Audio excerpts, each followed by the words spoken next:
Good morning, guys. This week I'm continuing with thermochemistry and focusing on calorimetry and the heat, also referred to as enthalpy. So, this week there'll be two assignments and I'll be posting them on Google Classroom. Both of these assignments are due on 5/3, that is May 3rd. One of the assignment is the virtual lab, which is for completion the 10 points, and I'll be adding another video to walk you through with this presentation. And the another one is the practice problems, which you can see here, this guy. And this Google form will be due on Sunday 5/3, 11:59, and this is for 10 points all tasks. To assist you with the practice problems, I have added a blank sheet of your specific heat calculations. So I highly recommend that you print this guy and sit with a calculator. I've also added a link to a scientific calculator at the end of the slide. Work through the problems, check your answers with my presentation, and also I'll be adding a key at the end of your calculations so that you know that you're going through correctly.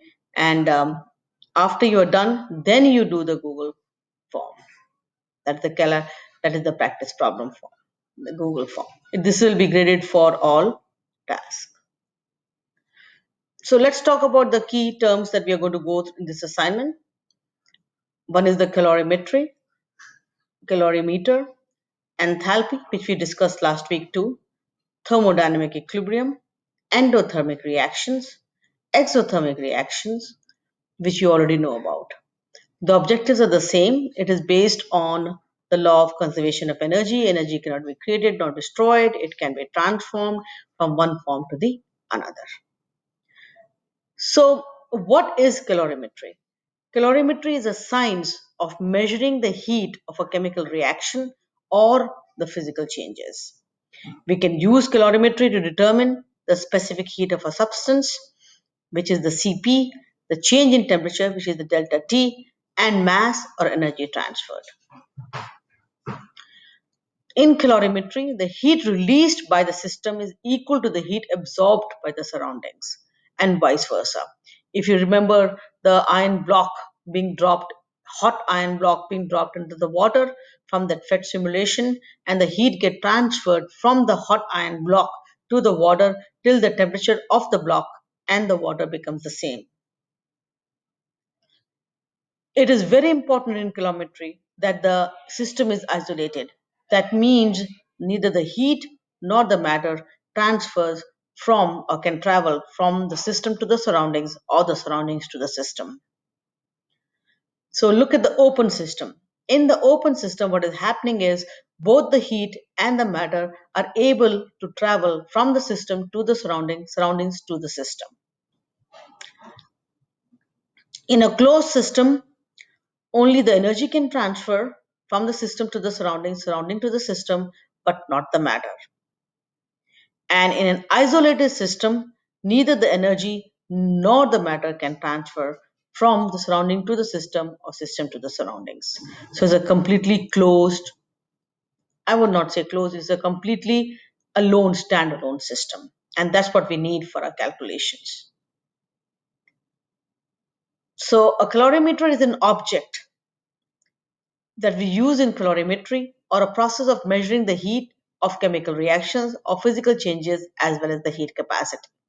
Heat capacity, if you remember, is the specific heat capacity, that is the Cp. There are many different types of calorimeter that we use. This is like a lab made calorimeter that we are using the thermocups so that the heat, we can control the heat flow from the heat inside to the surroundings. There are the metal ones that we use, which are more precise and control the heat flow. So the basic concept of calorimetry is what? Is based on the law of conservation of energy, the systems and the surroundings, and the thermodynamic equilibrium. If you remember that we introduced these terms in the last week's assignment too. So what is calorimetry? The heat released by the system is equal to the heat absorbed by the surroundings. That is the main concept. And vice versa, the heat absorbed by the system is equal to the heat released by its surroundings. So we can put this idea into an equation, and that's what I'm going to show you soon. So if you really look at the calorimetry equation, recall the enthalpy, that is the Q, that is the heat given by the equation, which is the enthalpy measured in joules, which is also equal to delta H, the change in energy. So the equation for the heat is given by Q is equal to m Cp delta T, where m is the mass in grams, Cp is the specific heat of the substance, delta T is the change in temperature, which is always equal to Tf minus Ti, the final temperature minus the initial temperature.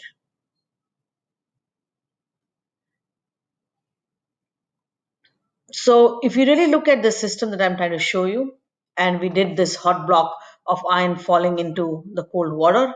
So I'm going to show you a sample problem that will tell you how this equation is used to calculate the Cp and the Q. So this metal block has been heated. Um, it's heated and it is at 100 degrees Celsius. The mass of this was 79 point grams, and it was added to the cold water, which was the mass of the water was 50 grams and it was at 25 degrees Celsius. So looking at the thermodynamics, what's going to happen is as soon as you drop the hot metal in the water, the metal is going to give out the heat to the cold water till the water and the metal become at the same temperature. So by adding the metal to the water, the temperature of the water goes up to 28.6 degrees Celsius, which was originally very cold. So now how much of heat went into the water? That's we are supposed to calculate. Remember our equation, Q is equal to mCp delta T. Mass of the water was 150 grams. Cp for the water we know is 14.184 joules per gram degree Celsius. That is a constant value that never changes. It's given to you. And delta T for the water is the final minus the initial. If you really go back to the slide, the final temperature that reached was 28.6, and the initial we started with 25. We subtract the two and we get 3.6 degrees Celsius. So now we have all the three variables that we can plug in and solve for the Q. We plug in the mass, 150 grams, times it by the specific heat of water, 4.184 joules per gram degree Celsius, multiplied by 3.6 degrees Celsius. That is the change in temperature, and we get a Q, which is equal to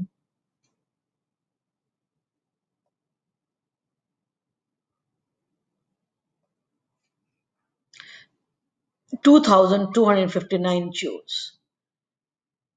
So this is the amount of the heat that went in the water.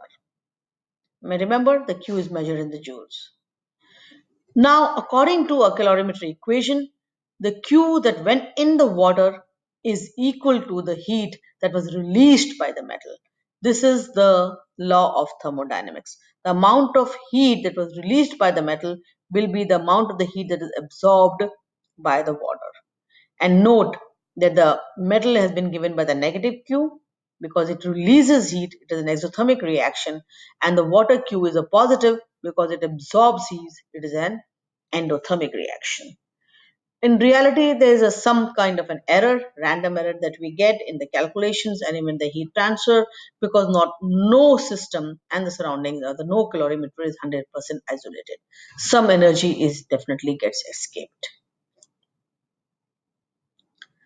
So how much heat is left the metal or is given by the metal? If the water gained 2259 joules that we calculated, then the metal lost 2259. Basically, it will be the same, only the sign, the amount will be the same, the sign will be different. Metal will lose, so it is a negative value, water will absorb, so it will be a positive value. Now we'll be calculating the specific heat of the metal, which is the Cp. Um, so we rearrange the equation for Cp. The Cp will be equal to Q m delta T. We already know the variables. The Q for the water is equal to negative Q for the metal, which is negative 1259 joules. The mass of the metal we already know is 71.9 grams. Delta T of the metal will be the again the final minus the initial. If you really go back, the initial temperature of the water was 100 degrees Celsius, and the final temperature of the metal will be the same as the final temperature of the water. So we calculate delta T by Tf minus Ti, get it negative 71.4 degrees Celsius, plug it in the equation, Cp equal to Qm delta T, and once we plug in all the values, remember to put the bottom one, the denominator, in the parenthesis in the calculator and solve, and we get the value for the specific heat for the metal equal to 0.440 joules per gram degree Celsius. You can round all your answers to two places after the decimal. Now, what is a metal? The specific heat of the given substance is very specific to that substance. So by knowing the specific heat value, you can identify your substance. We calculated the specific heat of the metal as 0.44 joules per gram degree Celsius. So let's see where it is. Where is 0.44? It is 0.44 is we got 0.440, which is nickel. And here, as you see that the two values are very close, so rounding is very important because you will identify the element wrong. So the nickel here is equal to 0.44 joules per gram degree Celsius. So that will be a final metal. So now we'll do more specific problems and the practice problems on Q is equal to CPM delta T, so that you master to calculate all the variables. So the fundamental equation is the same, Q is equal to CPM delta T, and little bit motivational quote by Michael Jordan: get the fundamentals down and the level of everything you do will rise. So, and practice makes the man perfect. Keep on doing your equations. Look at the practice sheet that I already told you, that I shared with you, this guy. This is due, this is a Google form that I'll be grading. Um, this is the one that I was talking to you. I will just show it to you. Um, I will show you the form later that I'm going to share it with you. It's already at the end of the slide that you can go and print it out and practice and look at my slides and go over the problems again. So let's look at the first question of our assignment. So when you first step on the cement, it feels hot to your feet. However, after a few minutes, the cement no longer feels hot to your feet. Why is that so? What is happening in the terms of energy transfer? Let's look at this scenario. So you are walking over the hot surface. So the surface is hot and your feet are cold. So what is going to happen? The heat will transfer from the surface to your feet. Remember, heat always travels from the hot to the cold.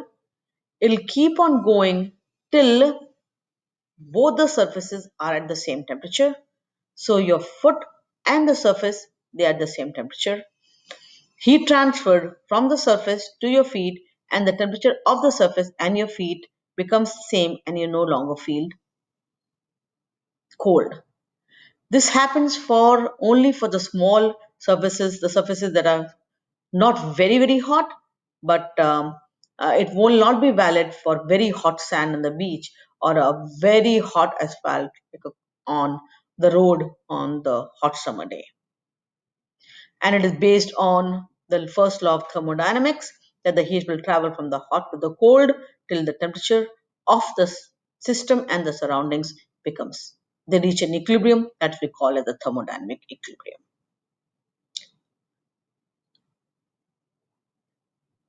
So heat will stop flowing when the things reach the same temperature and the thermodynamic equilibrium is reached. Now let's talk about some specific heat calculations. The main equation is Q is equal to mCp delta T. Q is the heat, the enthalpy, m is the mass, Cp is the specific heat, and delta T is the change in temperature, which is always equal to the final minus the initial. Now look at the problem. A 15.75 grams of iron loses 1086.75 joules of heat energy, and its temperature changes from 175 degrees Celsius to 25 degrees Celsius. Calculate the specific heat capacity of iron. Now, as I taught you earlier, remember all the work needs to be shown, and you need to know all your variables, what is given, what is not known, what are you calculating for. You have to plug in the numbers with the right units. You have to know the equation, solve for the unknown variable, and report the answer in the right units. So we can rearrange the equation for Q to solve for the heat capacity. That is, heat capacity is the specific heat capacity, that is the Cp. That's what we are calculating for in this equation. So Q is equal to mCp delta T. We rearrange this equation and Cp becomes Q over m delta T. Now let's look. Q has been given to as negative 1086.75 joules. Please see, I've added negative. Why did I add negative? Because very important to read the problem. It loses. Loses means it is exothermic, and exothermic means it will be a negative value. It will not give you the negative value. You have to read added or loses. If it loses, it will be a negative number here. So Q has been given to us. Mass has been given to us, 15.75 grams of iron. It has to be in grams. The delta T is the final minus the initial temperature. It changes from 175. So that was my initial temperature, 175. 2 is my reached, it reached 25 degrees. That is the final temperature. I subtract the 2 and I get a negative number. A quick check here.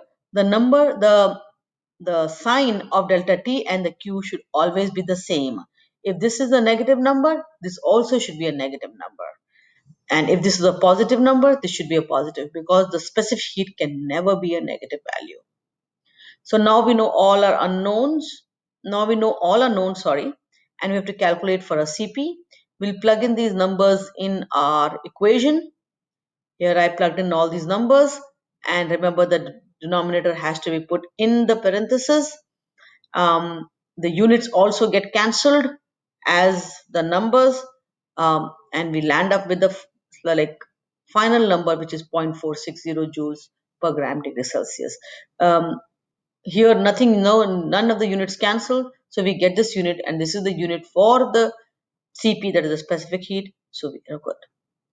Rounding can be done to 2 places after the decimal. Now look at the next problem. So here with that first problem we calculated Cp. I'm going to show you the problems where we'll calculate for the mass, we can calculate for delta T, we can calculate for Q, we can calculate for Cp, we can calculate for M, any of the unknown variable when the other variables are given to you. Now, how many joules of heat are needed to raise the temperature of 10 grams of aluminum from 22 degrees Celsius to 55 degrees Celsius if the specific heat of the aluminum is 0.90 joules per gram degree Celsius? Again, note your unknowns, note your knowns. So mass has been given to me as 10 grams.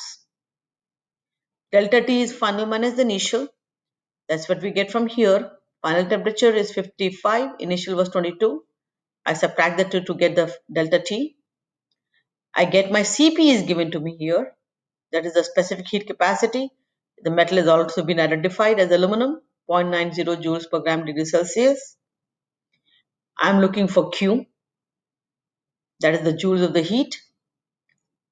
I know my equation is Q is equal to mCp delta T.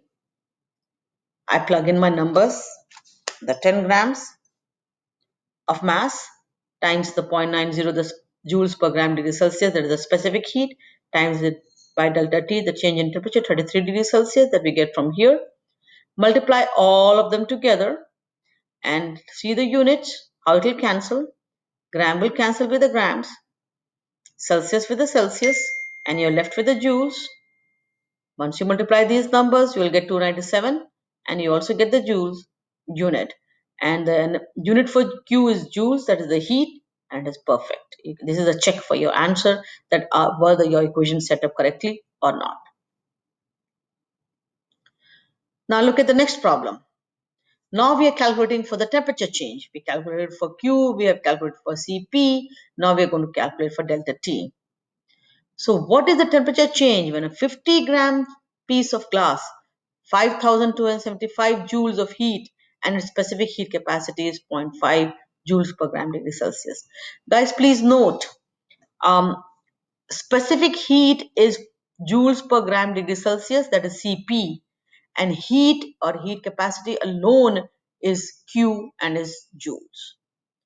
So now we are calculating for delta T, so we'll have to rearrange the equation to calculate delta T. Our main equation is Q is equal to mCp delta T.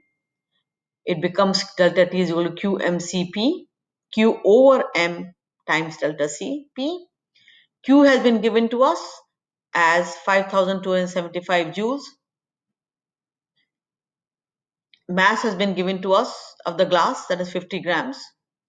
Cp of the glass is also given to us as 0.5. Delta T is a question mark, that is unknown. So knowns, unknown. My equation has been rearranged. Now I'll plug it in. All the values have been plugged in. I will solve for the equation. I will check the units are cancelling out. Joules with the joules, gram with the gram, and I'm left with degrees Celsius, and that's what I need. My temperature. I solve it out. Remember, the bottom one has to be put in the parenthesis to get the correct answer, and I get 211 degrees Celsius. That circle your final answer, and that is a change in temperature. So let's look at another equation. Now I'm looking at the specific heat capacity. That is the Cp again. Specific heat capacity is the Cp of the wood. Grams have been given to me. It absorbs. Now this has been involving a scientific notation. That is the joule. 6.75 times 10 to the power 4 joules. And its temperature changes from 32 degrees Celsius to 57 degrees Celsius. So the temperature initial and the final has been given to me. We can rearrange the equation of Q to solve for Cp. Again, Q is equal to mCp delta T. It will become Cp is equal to Qm delta T. My Q has been given to me. I put that in the standard notation, but you can also plug 6.75 times 10 to the power 4 in your scientific calculator. Remember, type in the number 6.75 times 10 little caret to the power 4. That will give you this number. Mass is 1500 grams. Change in temperature final minus the initial. It is always final minus the initial, which is 25 degrees Celsius. Plug in the numbers. We do not know the Cp. Plug in the numbers. 6,700 or 67,500 joules divided by 1500 grams times 25 degrees Celsius. None of the units get cancelled, so you land up with joules per gram degree Celsius, and that's what the unit for specific heat is. Solve for the equation and you get 1.8 joules per gram degree Celsius, and that is the specific heat for the wood. So let's look at the last problem of our worksheet.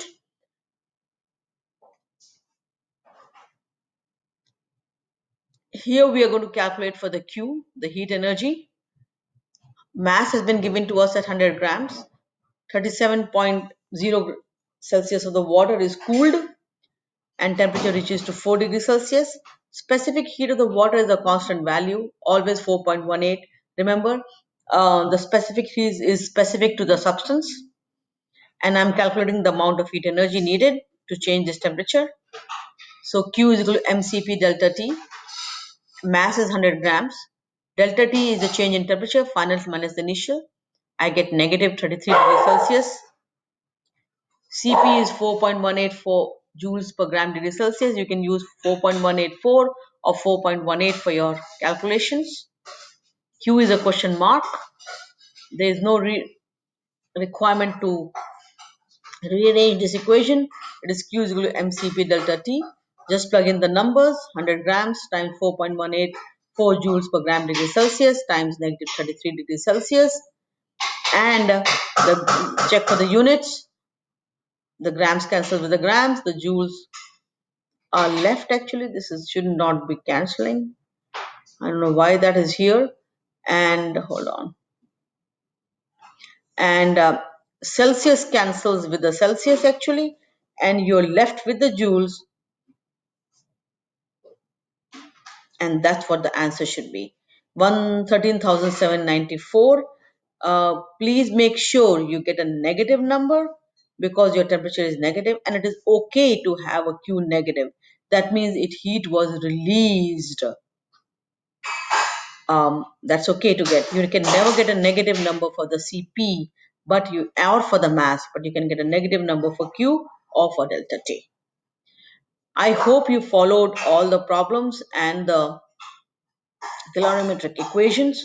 So after you've done with this is the form that you're going to fill in. This will be for all tasks like 10 points. And also I have added the specific heat problem that I was talking to you about, all the problems that I went through.